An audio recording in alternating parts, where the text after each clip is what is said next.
In the last episode, we spoke with Rob Lloyd, CIO with the City of Avondale. He shared with us the challenges with what he calls tech debt and why you need to get it paid off before you can mature your organization and become more strategic. In today's conclusion, he takes us further into his strategic planning process, how it is the key to driving innovation deep into your organization, and what it means to IT professionals. I'm Charles Araujo, and this is the TransformIT Show, presented by the Intel IT Center.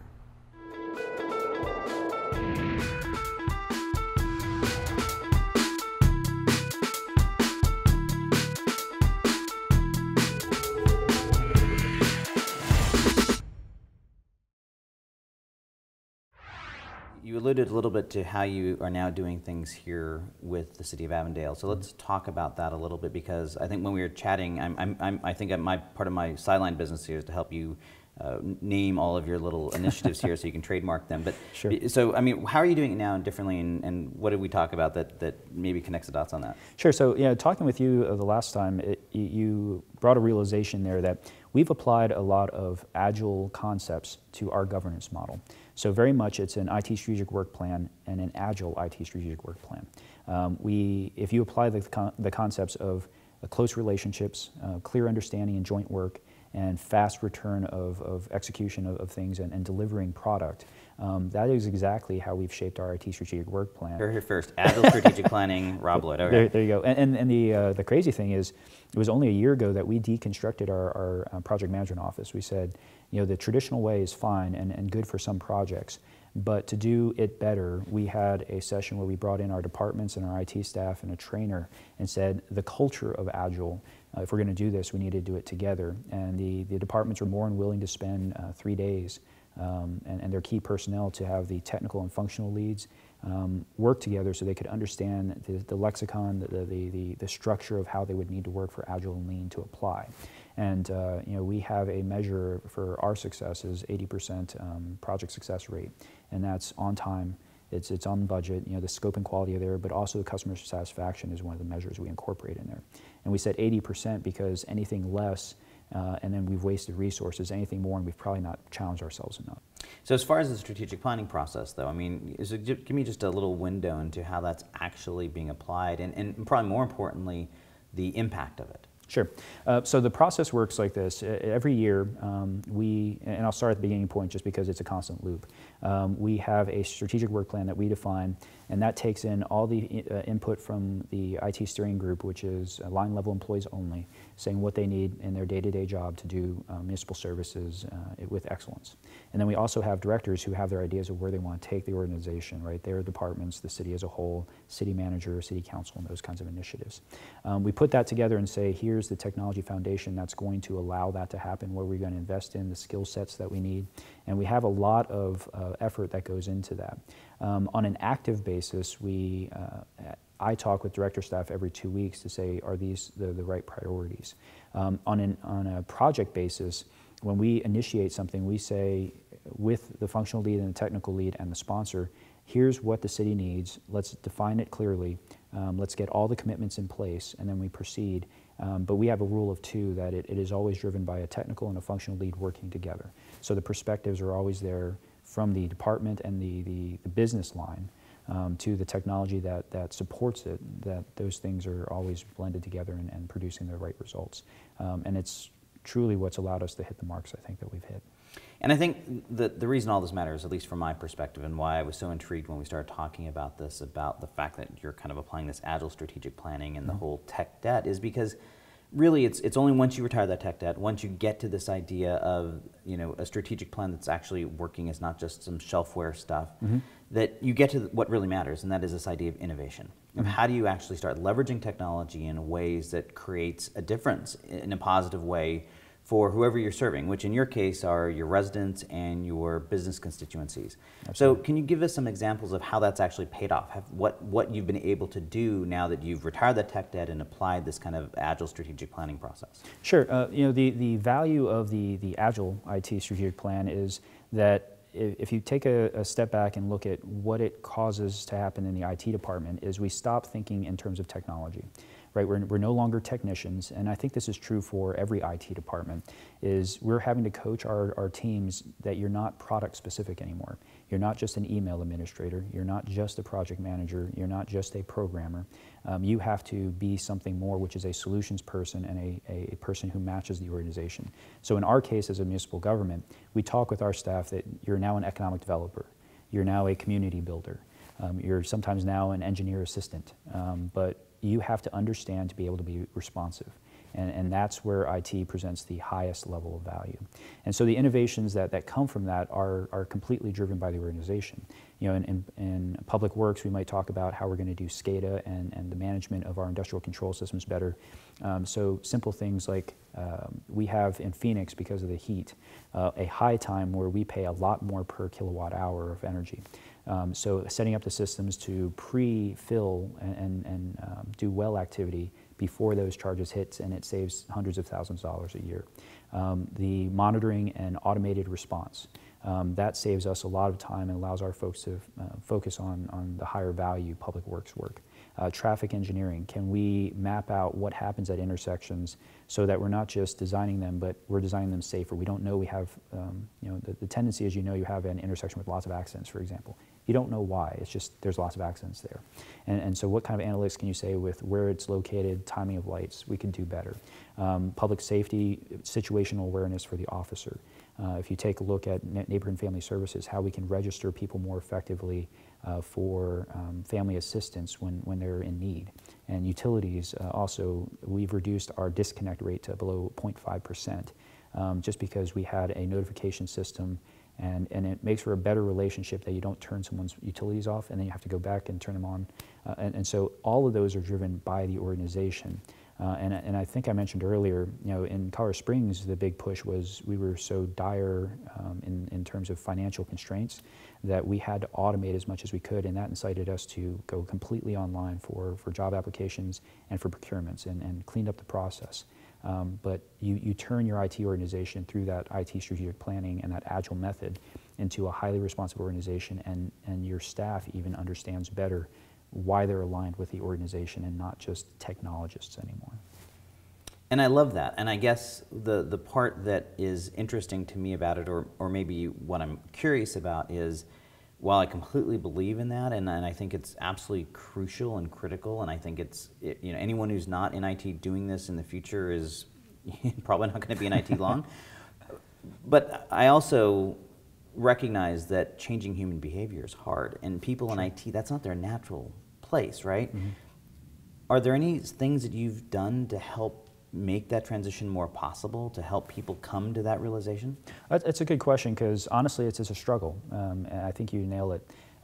Some people have a part of their identity in what technologies they know and what their specialty is.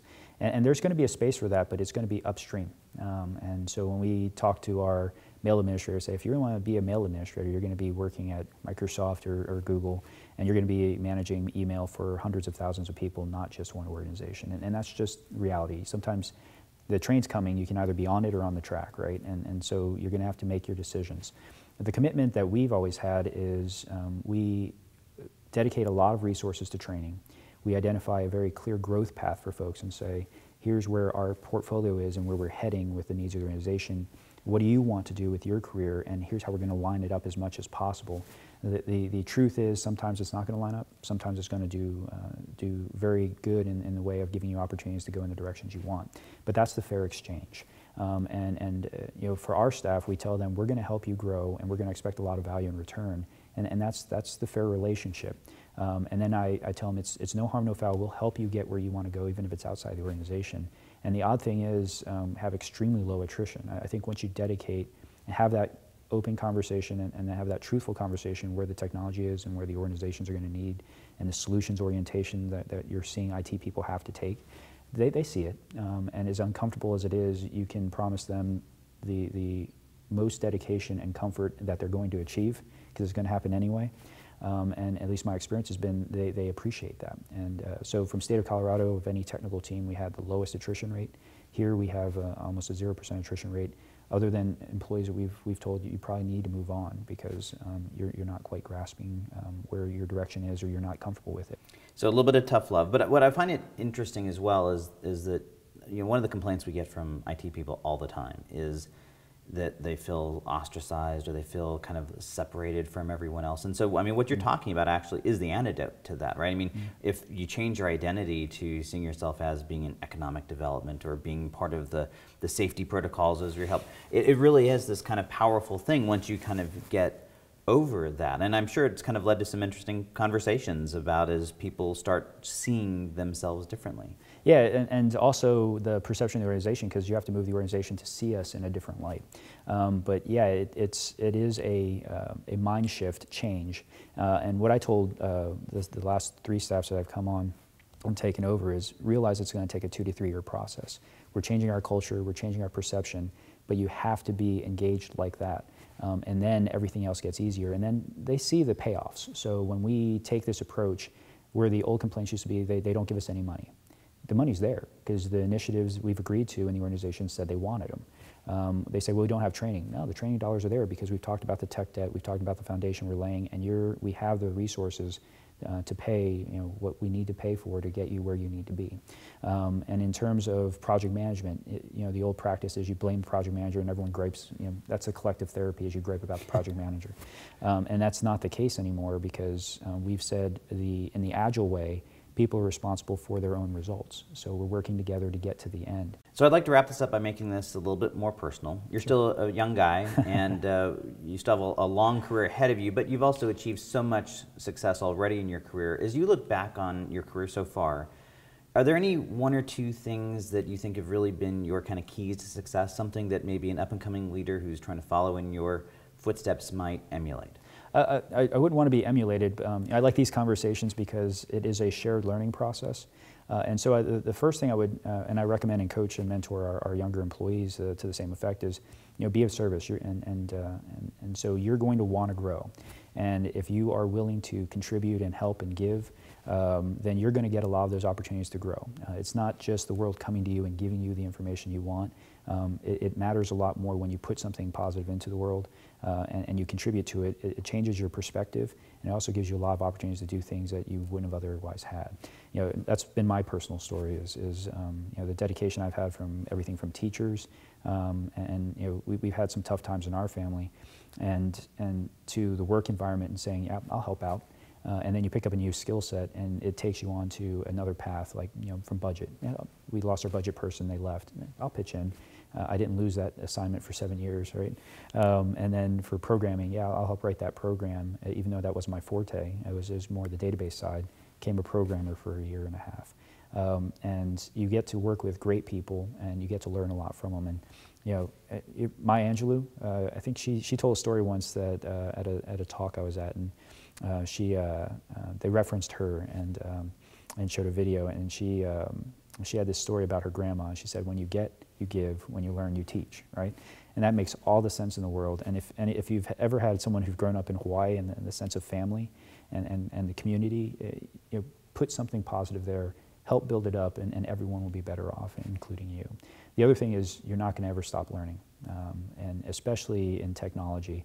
If you ever catch yourself saying, no, that's not what I do, just realize you've put a stop date on your career. Your salary continuation program, your development, they're going to see an end at some point. So you have to continue to learn, continue to be able to give something to your team, and that's going to give you the opportunities that you're seeking. The reality for me is I've got to work with a lot of great people, and you talk about some of the successes I've had. Every one of those I would contribute just to those relationships and the things that we got to do together, and that's the long story of it. Perfect. Well, I think it's some great advice, and I think people are going to get a lot from this conversation. So thanks for being on the TransformIT show. Thanks, Charlie. When you get, you give. When you learn, you teach. These words from Maya Angelou have inspired Rob on his career journey and have led him to both live a life of service and to create a culture of service within the organizations he's led. And I believe that it's the culture of service that has kept his team on the cutting edge. First, start with this desire to be of service and a willingness to dive in. Second, retire the tech debt that's piled up over the years so that you're free to think and act strategically. And finally, embrace this idea of agile strategic planning. This unique approach can help you ensure that your strategic plans don't become shelfware, but instead create a dynamic approach to managing that is constantly adapting to the changing needs of your organization. And that's what enables you to create the kind of culture of innovation that so many organizations so desperately need to remain competitive today. And it's also what might make you one of the most digital cities in the country. So the question for you is, what must you do to put this approach into action? Share your strategies using the Twitter hashtag TransformIT or by posting a comment here on the episode page. Also make sure that you check out the resources that both Intel and we at the IT Transformation Institute have made available for you. You can check them out at www.intel.com/IT-center and on our website at www.transformingit.org. Well, that's it for today's episode of the Transform IT Show. I'm Charles Araujo, and together we can change the world of IT.